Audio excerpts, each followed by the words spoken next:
여러분, 불로초를 찾아 전 세계를 뒤졌던 진시황의 이야기를 아실 겁니다. 인류 역사상 죽음과 노화를 피하고 싶어 했던 수많은 권력자가 있었지만 그들 중 누구도 세월의 흐름을 막지는 못했습니다. 그런데 말입니다.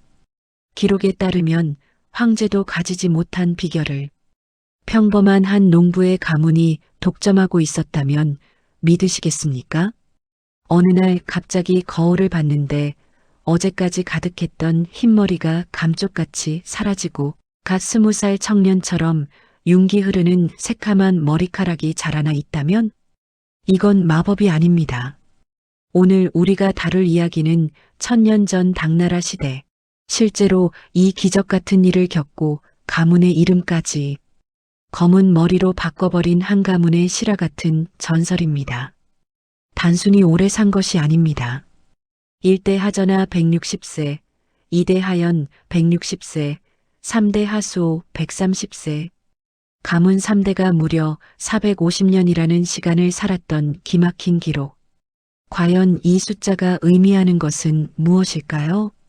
오늘 영상 끝까지 보시면 여러분의 건강 수명을 바꿔놓을 하수오의 모든 비밀을 알게 되실 겁니다. 당나라 순주 땅에는 하전하라는 남자가 살고 있었습니다. 하지만 말이 좋아 남자지 동네 사람들은 그를 보며 혀를 차기 일쑤였습니다. 날 때부터 기운이 없어 숨소리조차 가냘팠고 30이 되기도 전에 머리는 이미 눈이 내린 듯 하얗게 샜습니다. 몸이 너무 허약해 결혼은 꿈도 못 꿨고 50세가 되도록 홀어머니 밑에서 겨우 목숨만 부지하고 있었죠. 그러던 어느 날 그는 자신의 처지를 비관하며 산속 깊은 곳으로 들어갑니다. 이 몸으로 사느니 차라리 산 사람이 되어 죽는 게 낫겠다는 심정이었을 겁니다. 하지만 하늘은 그를 버리지 않았습니다. 그가 산속에서 깜빡 잠이 들었을 때였습니다. 달빛이 유독 밝게 비치던 밤 잠결에 이상한 소리가 들려 눈을 떴습니다. 바람 한 점 없는 고요한 밤인데 눈앞에 있는 덩굴 식물 두 줄기가 마치 살아있는 생명체처럼 꿈틀거리고 있었습니다. 놀랍게도 두 줄기는 서로 연인처럼 껴안듯이 엉겨붙었다가 아침이 되자 신기하게도 스르르 떨어지는 것이었습니다. 하전하는 무릎을 탁 쳤습니다. 저 식물은 밤마다 서로의 기운을 나누고 있구나. 저 뿌리에는 분명 흩어진 기운을 하나로 모으는 신비한 화합의 기운이 있을 것이다. 하전하는 그 길로 덩굴 아래를 파헤쳤습니다. 그곳에는 사람의 형상을 빼닮은 기묘한 뿌리가 잠들어 있었습니다. 그는 이 뿌리를 정성껏 가루내어 매일 아침 저녁으로 먹기 시작했습니다. 그로부터 7일 후 첫 번째 기적이 일어납니다. 평소 무릎이 시려 걷기도 힘들던 그가 산등성이를 호랑이처럼 뛰어다녀도 숨이 차지 않는 것이었습니다. 그리고 한 달 뒤 마을 사람들은 눈을 의심했습니다. 하얗게 샜던 하전하의 머리카락 뿌리에서 까마귀 깃털보다 더 새카만 머리카락이 솟아오르기 시작한 겁니다. 피부는 팽팽해졌고 눈빛은 형형해졌습니다. 50년 동안 여자 근처에도 못 가본 그가 기운이 넘쳐 장가를 갖고 연달아 아들을 낳았습니다. 동네 노인들이 모여 수군댔습니다. 이보게 저 사람 하전하 맞나?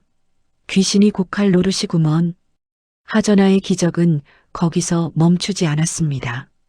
그는 무려 160세까지 살았습니다.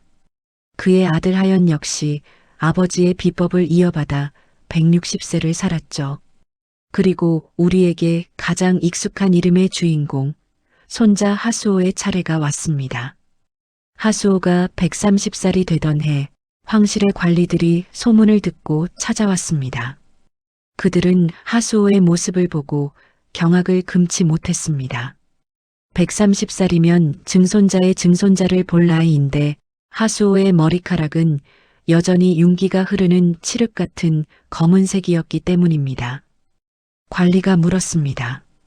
그대 가문은 대체 무엇을 먹기에 3대가 450년을 살고도 머리가 이토록 검소? 하수오는 조용히 웃으며 답했습니다. 우리 가문은 그저 산속의 교등을 벗삼았을 뿐입니다. 이때부터 사람들은 하시성을 가진 남자의 머리가 까마귀처럼 검게 유지되었다고 하여 이 약초를 하수오라 부르기 시작했습니다. 어찌 머리가 검은가? 라는 질문 자체가 이름이 된 것이죠. 여기서 우리는 하수오의 다른 이름에 주목해야 합니다. 밤마다 서로를 껴안는다고 해서 붙여진 이름, 야교등. 한의학에서는 이 덩굴의 특성을 보고 하수오가 우리 몸에 흩어진 기운을 모으고 심장과 신장의 기운을 서로 교류하게 한다고 해석합니다. 우리 인생도 그렇지 않습니까? 혼자서는 똑바로 서기 힘들어도 누군가와 서로 기대고 껴안으며 살아갈 때 비로소 강력한 생명력이 생깁니다. 하전하가 발견한 것은 단순한 약초가 아니라 화합과 순환의 에너지였을지도 모릅니다. 마음이 편치 않고 잠을 못 이루는 분들에게 예로부터 하수오 덩굴을 달여 마시게 했던 이유도 이 식물이 가진 화합의 기운이 우리 몸의 흐트러진 밸런스를 차분하게 하나로 묶어준다고 믿었기 때문입니다. 자, 하지만 여러분, 여기서 정말 중요한 이야기를 해야 합니다. 그럼 나도 당장 하수오 사 먹어야지 라고 생각하셨나요? 잠깐만 멈춰주세요.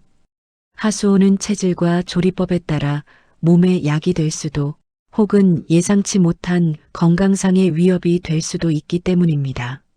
건강 마니아들 사이에서 하수오가 꾸준히 관심받고 있지만 하수오에는 치명적인 함정이 있습니다. 바로 적하수오와 백하수오의 차이입니다. 설화 속 주인공은 붉은색의 적하수오입니다. 이 식물은 강력한 힘을 가진 만큼 독성도 강합니다. 전문가의 처방 없이 산에서 직접 캐서 생으로 먹었다간 간 수치가 폭발적으로 상승하거나 황달이 오는 등 간 독성 사고가 빈번하게 일어납니다.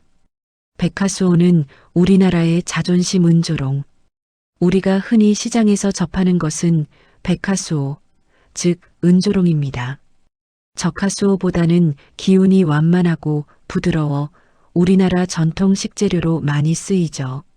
하지만 과거 가짜 백수오 사건처럼 다른 식물인 이여부피초와 혼동하기 쉬우니 주의해야 합니다. 그렇다면 우리는 이 영험한 약초를 어떻게 활용해야 할까요? 하씨 가문이 지켰던 3가지 원칙을 현대적으로 정리해 드립니다. 첫째, 반드시 법제된 것을 드세요. 적하수오의 독성을 빼는 과정은 매우 까다롭습니다. 쌀뜨물에 담가 독성을 중화시키거나 검은 콩즙에 9번 찌고 9번 말리는 구중구포의 과정을 거쳐야 합니다. 생하수오는 절대 금물입니다. 둘째, 대추라는 완충제를 활용하세요. 하수오를 차로 드실 때는 대추와 함께 끓이는 것이 좋습니다.